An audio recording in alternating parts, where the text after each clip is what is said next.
আসন্ন ৫৫তম জাতীয় বাজেট পাশ হলে তা হবে বর্তমান সরকারের চলতি মেয়াদের প্রথম এবং অর্থমন্ত্রী আমির খসরু মাহমুদ চৌধুরীর প্রথম বাজেট। এবারের বাজেটে আয়কর রিটার্ন জমা দেওয়ার প্রচলিত নিয়মে আমূল পরিবর্তন আনা হচ্ছে। আগে ৩০ নভেম্বর রিটার্ন জমার শেষ দিন থাকলেও দফায় দফায় সময় বাড়ানোর সংস্কৃতি ছিল।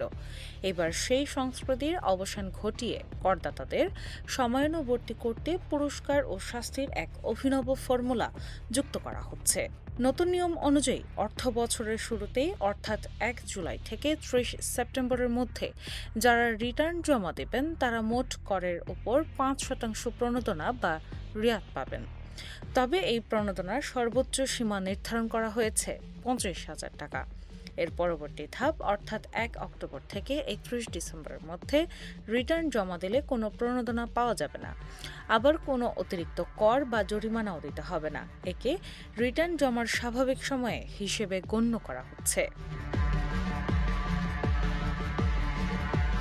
তবে ১ জানুয়ারি থেকে করদাতাদের জন্য শাস্তিমূলক ব্যবস্থা শুরু হবে। ১ জানুয়ারি থেকে ৩১ মার্চের মধ্যে রিটার্ন জমা দিলে মূল করের উপর ২% জরিমানা গুনতে হবে, যার সর্বোচ্চ সীমা ৩,০০০ টাকা।